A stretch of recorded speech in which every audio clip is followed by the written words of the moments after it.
Good morning, ladies and gentlemen. Welcome to Lawfolds Farm. This is, I believe, episode number 7, I think. Let me just look at my schedule right quick here. No, I'm sorry, episode number 6. So we have moved into a second game day, and of course, this is Lawfolds, and this is what we are playing Seasons mod on. This is the one and only map that we're playing Seasons mod on just because of the fact that we were too far along with the other maps, but it looks like we may have also been a bit too far along with this one as well. Now, here is something that's quite interesting, and I'm not going to yank out the Seasons mod and stop using it. We're going to proceed with our plan to use Seasons mod on this map and this map alone for now. But let me just quickly spin us around over here, and we're going to walk around over here to field number what is this field? Field number 31. Now, you may remember in episode 1 of this map, we harvested this field. I'm pretty sure that the next thing that I did to this field was plow it, and then we fertilized and seeded this field, and I believe this field is growing. What is this field growing? Fruit types. This field is growing canola. And so as of game day number 1, this field basically had nothing, there was nothing visible in this field but seeds. And so in game day number 2, we have sprouted some growth. Now we've got a weird crop line here, and this is exactly what I experienced in Coleborough Park Farm and what caused me to remove the growth manager from that map. Now, just for the record, I'm not using the growth manager in this at all. As a matter of fact, it's completely uninstalled. It's not active on this map, and it's completely uninstalled out of my mod folder. So the other thing was that I had read in their development notes and stuff, the folks that developed the Seasons mod, that they were discouraging people from using that fast forward mod, the one where you can do Control R, I think it is, when you're standing on the ground, and it fast forwards time at like 12,000 speed. I stopped using that on this map, so I don't know if that's why that crop line is there, because I'd used it before, but that was before I had well, no, I haven't used the fast forward mod on this map at all because we've not fast forwarded time. When I did move from day 1 into day 2, I just used the default Giants in-game fast forward time mechanism, which has a maximum rate of 120, which I did use because the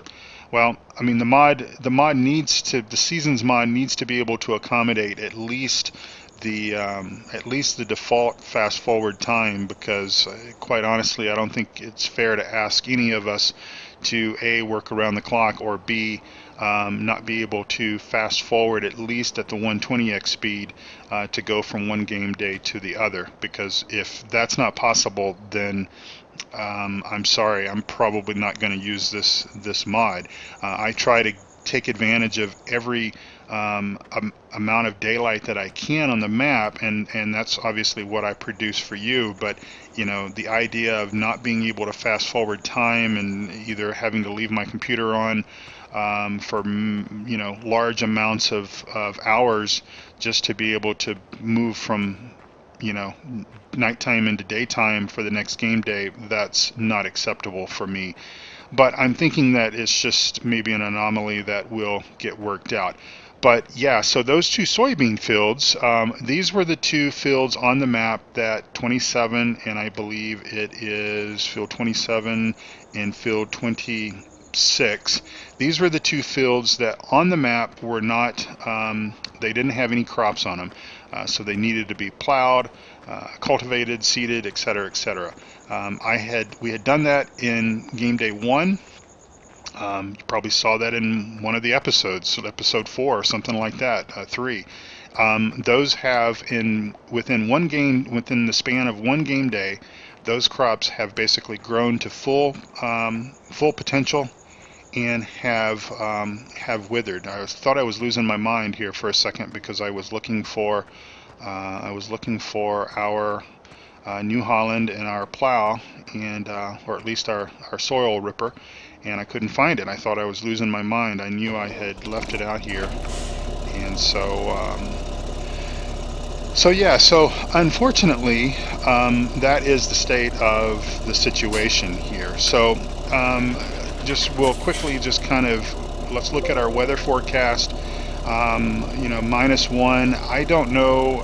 I suppose I need to prepare myself to lose that canola on that first field number 26 or whatever it is over there, because it is going to get down below freezing tonight, and that could basically spell the end of that field, because obviously that field was planted before I installed the Seasons mod.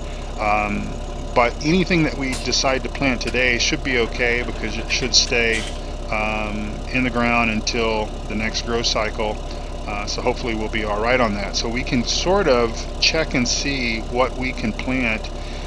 So kind of up here at the top, if we look up here, this line which kind of runs into this text over here says that crops that will grow in the next transition if planted now: wheat, barley, rape, sunflower, soybean, maize, potato, sugar beet, oilseed radish, poplar, and grass. So essentially we can plant our full complement of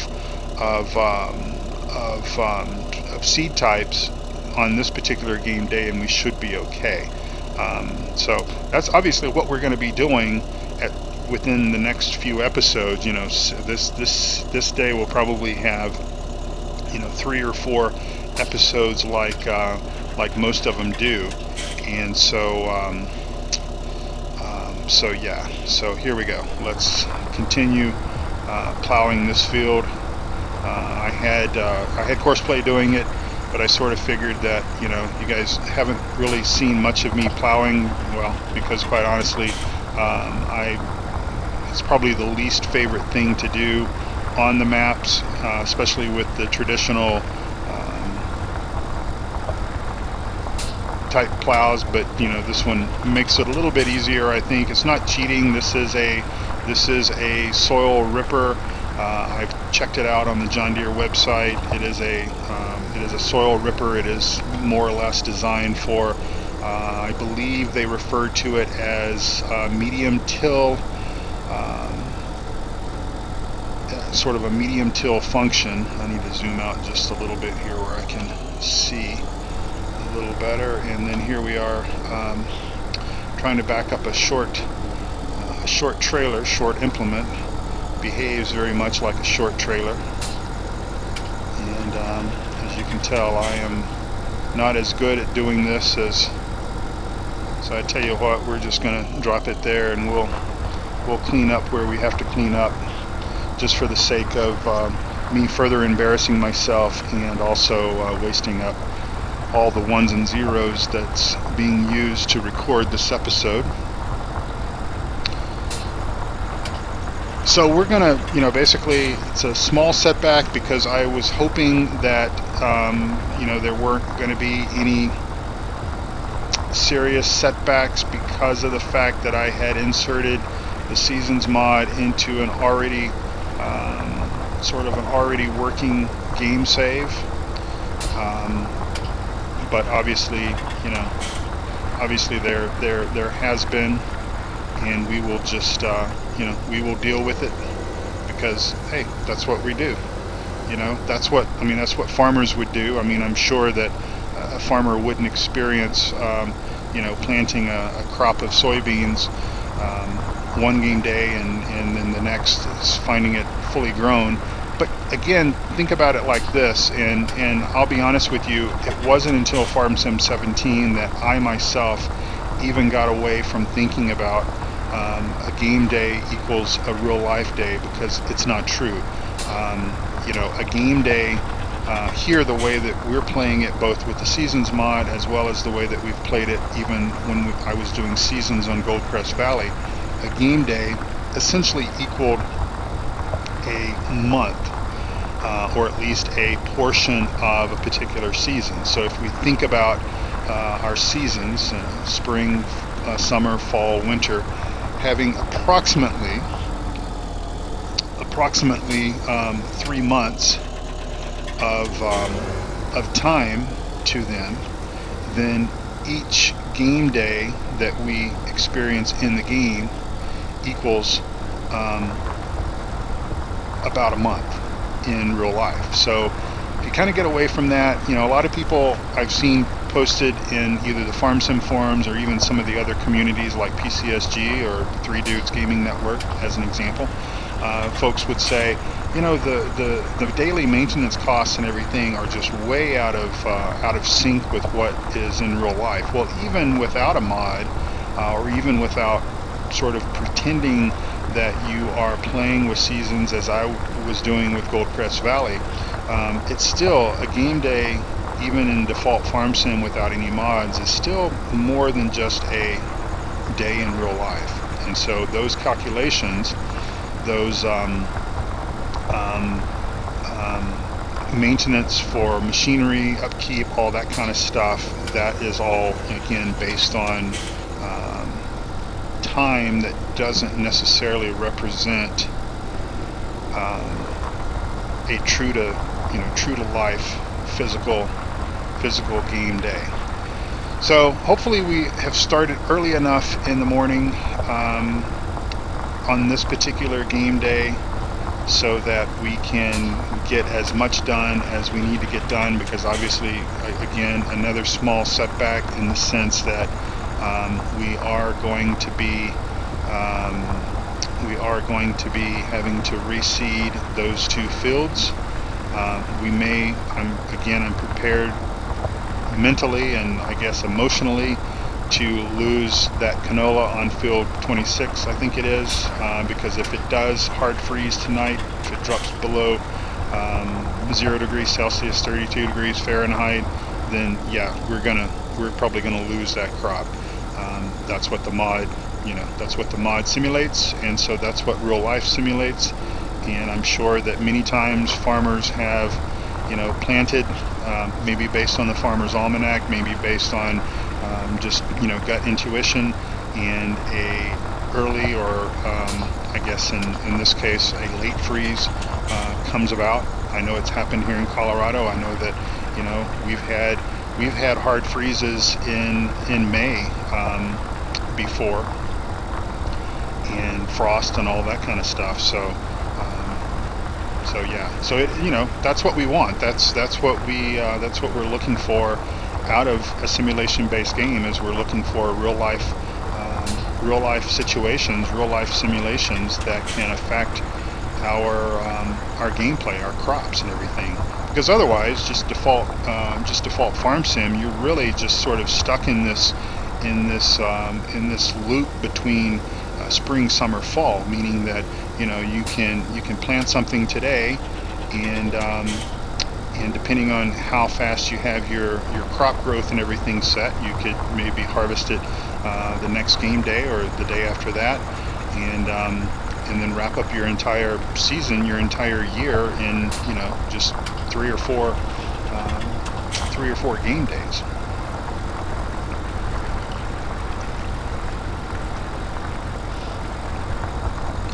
But regardless, I just want to reiterate one more time, because I don't think that we can say this enough. There's a number of YouTube folks that are covering the Seasons mod,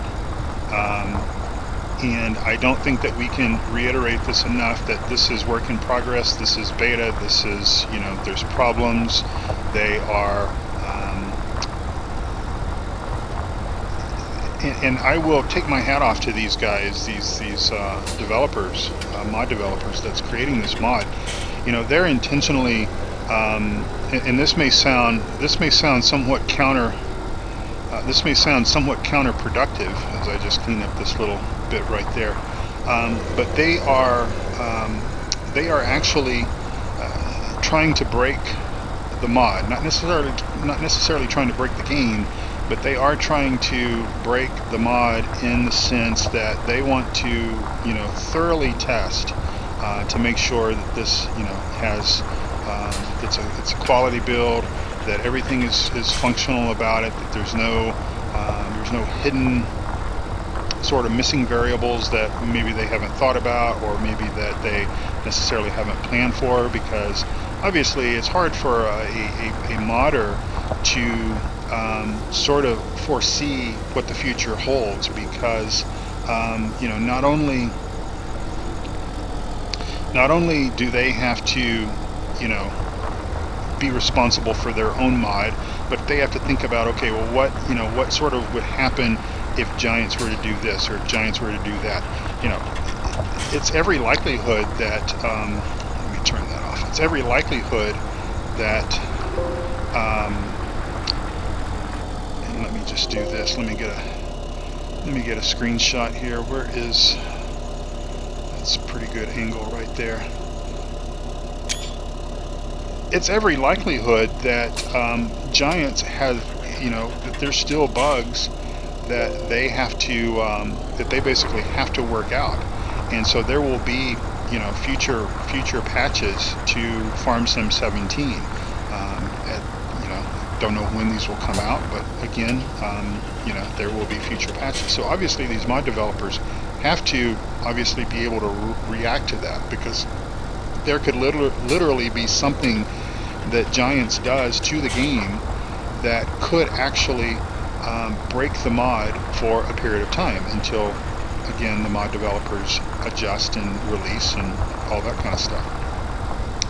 But also, likewise, you know, it's there's possibilities that other mods will also have problems or conflicts with this particular mod. We'll come and clean that that piece up here momentarily on the other side.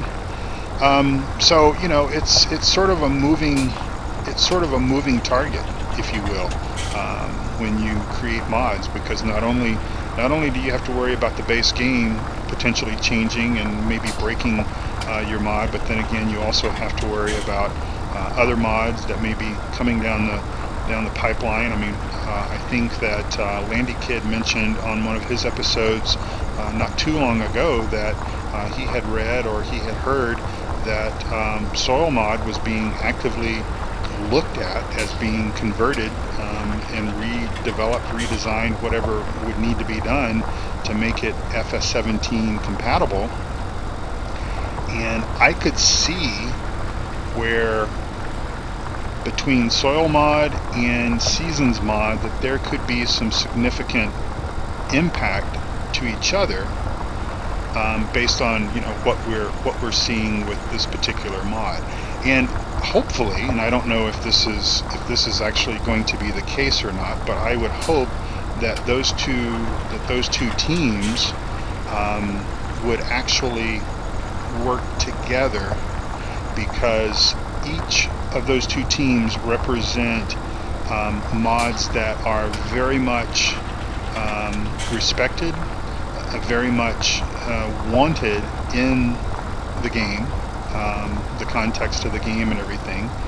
And in addition to that, you know, like I said, I could see where there could be some significant conflict because of some of the ways that what the Seasons mod is doing. I mean, basically the Seasons mod is affecting, you know, obviously crop growth and everything, withering, something that I had not realized until actually just yesterday, Saturday the 14th, when I was doing some testing and such, is that the Seasons mod does lock down plant withering. And so you might remember that for the soil mod for Pharmer Sim 15, you could still turn plant withering off if you wanted to. And even the old growth manager that I was using in Goldcrest Valley, you could also turn plant withering off if you wanted to. Now with Seasons mod, you know, well, you know, as the old saying goes, if you build it, they will come. Maybe, or we could change the wording just a little bit and say, you know, if you request it, they will build it. And so essentially, you know, we have all said we want seasons, we want a little bit more true to life simulation built into the game itself. Well, we asked for that, and well, therefore we got it. So for all of us, myself included, that one of the first things that I would do whenever I settled into a brand new map was I turned plant withering off, only because you know, one guy farming, you know, and still wanting some of the true to life aspects of farming and stuff, I would turn that off just so I wouldn't necessarily lose crop. But I always also tended to probably own more fields than what I could realistically manage anyway, and so with plant withering turned off, it was that proverbial safety net. And so now I need to better think about how I need to manage things. And you know, like within Goldcrest Valley, I own way too many fields to be trying to farm that land and avoid all the issues that plant withering and that kind of stuff would throw at us. Let me just clean this up right here. And I think I've got one more piece. I normally don't worry about making sure that the field is 100% plowed, but I believe that there's a spot right up here that's kind of in the middle that I'm going to come up here and take care of anyway, just because I can, basically. And this may realistically be the one and last time that you actually see me plow, physically plow on this map, anyways. You know, if I need to have fields plowed, I'll likely let Courseplay do it. Let the AI guys do that, because they do a great job with that. Let's just very quickly, because obviously I've got these two fields of soybeans that I'm going to have to I'm going to have to cultivate that under. We'll just kind of go around the edge of this field here.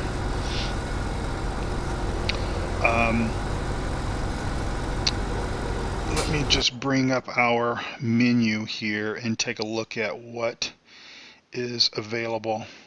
So these are all growing, which is good. This one, field 33, is ready to harvest. We don't own field number 3.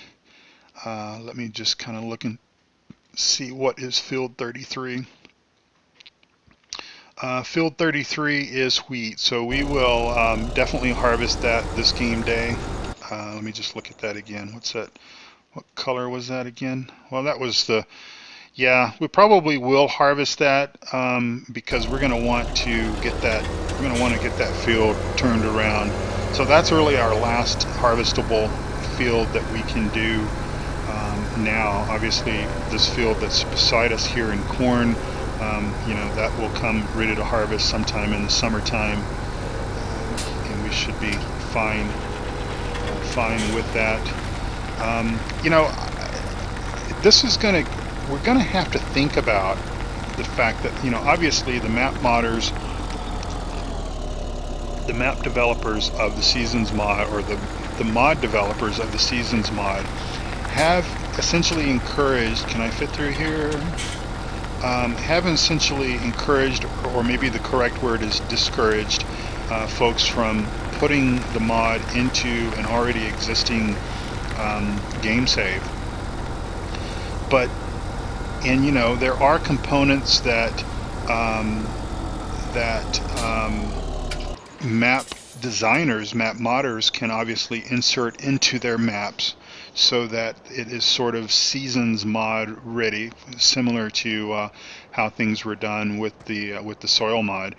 But we may all have to kind of rethink what our normal, you know, plans are whenever we start up a map. Because we've kind of, you know, I've kind of gotten in the habit of, you know, you load up a new map and you get all your working equipment and everything all set up, and you know, some map modders give us a field or two that's ready to harvest from the beginning, and of course you always start off in spring. But we may have to rethink about how we do some of that stuff, just simply um, because of the way that this mod affects the game. But I'm so happy with this mod. I mean, this is again incredible. I referred to this as in my mod review of the Seasons mod. I referred to it as the best thing since sliced bread in the pocket on a shirt. That's just sort of an old saying here in the U.S. Not sure if it makes sense in other parts of the world, but essentially it means it's a fantastic mod, and something that has been much needed in this community and everything, in our farm sim community and the farm sim game itself, and how fantastic is it of our modding teams to actually think about this kind of stuff and make this stuff reality. Because as I've said before, and as many others have said, Farm Sim 15 or Farm Sim 17, as is now the case, is a fantastic game in and of itself, but it would get pretty boring pretty quick as if all we had was the base Goldcrest Valley and the base Sosnovka maps and the base equipment and everything, because let's face it, I think we all only tend to play maps for sort of a short period of time, and then we want to move on to something else. And it's not, the odd thing is it's not that a map changes things very much. I mean, yeah, we can get some maps from guys like Stevie, for example, that will put in Maru's sawmills and Maru's, I think it's Maru's composting plants and all this kind of stuff, sugar beet or potato washing machines and all that kind of functionality.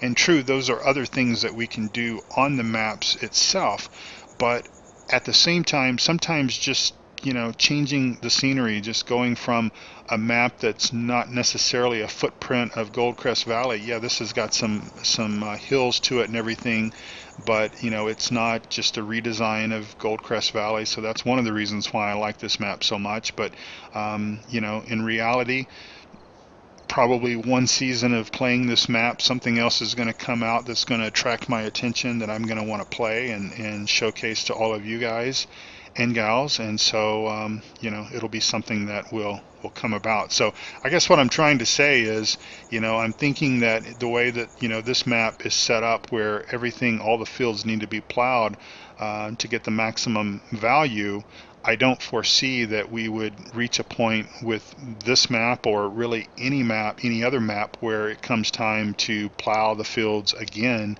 after we've planted three crops on the field. So anyway, that's just kind of my random thoughts on the matter.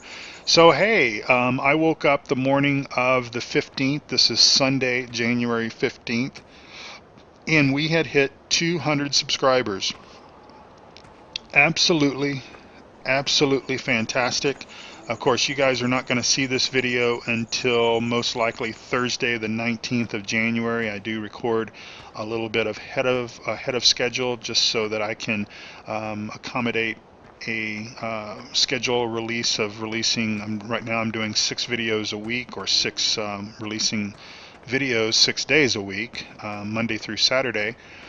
And by recording a little bit in advance, it allows me, gives me that buffer to be able to do that at this particular point in time in my work schedule and life schedule. But yeah, as of this morning, the 15th of January, we had hit 200 subs. I appreciate each and every one of you guys for subscribing, for liking, for commenting, interacting. I mean, that's so fun for me to check my email and see that I've got comments waiting, I've got questions. You guys are actively asking questions about the mods and everything, and it's great that I can help out where I can. I can't. There's been a lot of questions about the AI vehicle extension mod and getting that thing installed. Best thing I can tell you folks is watch that video, because if you just download the zip file from the GitHub site, and install it, it's not going to work. You've got to extract it. I cover all that in the video, so rewatch that if it's not working correctly, because most likely that is the issue. So anyway, we're coming up on our magic number of 30 minutes, and I am going to say thank you for watching. Thank you for your friendship, for your subs, for your likes, all of those kind of things. I really truly appreciate it. Just want to remind you, please head over and check out PCSG, as well as the Three Dudes Gaming Network. Both of those links to those fabulous communities are listed below on all of my videos. Check out also the Three Dudes, Eustace, Pharmer, TBF Gaming, and Mr. Species7. You'll find links to their YouTube channels in my show notes as well, and also Multi-Mikey and Wheels247, who are, like myself, media partners of the Three Dudes Gaming Network. And then also check out all my other recommended channels: Reefy 1952, the Bipolar Prophet, Shawnee B, Disco. Those guys are all fantastic YouTube guys, and they put out quality, exceptional content. And I just want to quickly, very, very quickly, we talked about it in the last episode, and I should have actually been walking up this direction as I was giving my rambling closing remarks and everything, but I will just come up here to the top of the hill. If you don't want to know where all the gold is, go ahead and close your eyes. But up here I did find 99 pieces of gold up on this hill here, and I think what I'm going to go ahead and do as I close out this episode is we're going to go ahead and very quickly locate the remaining piece of gold and get maybe our $1 million, so that we can come on, where is it? I know it's here. We should be like right on top of it, and there it is. So there's the 100 pieces of gold. We've got our $1 million. There are some pieces of equipment that I think that we need to buy to help manage things on the farm. Also, I think I said this from game day number 1. Am I getting some lag here? Let's see, just a little bit. Not a big deal. I think I said in game day number 1 that we were going to do sheep on this farm, so this will give us a little bit of an overhead to be able to do that, get some animals, get some sheep, and sort of get that process going. We're not going to do heavy animal husbandry on this map. We're probably only going to do sheep. That I'm kind of thinking right now. That may change because I sort of wake up days and have different ideas and different thoughts and everything. But if any of the folks from the modding team behind Seasons is watching this, do you guys know about these crop lines, or other YouTube folks that are playing with Seasons mod? Reefy, Mike, do you see these crop lines? This is like, I don't know how best to describe it other than saying it's just a line of unevenly ripened crop that's going through the field, and I think these sort of play havoc with the AI vehicle extension mod, the auto combine, which again, not a big deal since I'm only using this on this one map. But anyway, I've rambled on enough. Thank you so much for watching. I appreciate it. This has been Lawfolds episode number 6, and we'll be back again very soon with another episode on this map, as well as Coldborough Park Farm, and eventually I will wrap up the story on Goldcrest Valley, and then we'll look at maybe replacing that map, or maybe we'll just stick with 2 maps for now. It will depend on available time, and all that stuff. So thank you for watching, and come back again real soon. Bye bye now.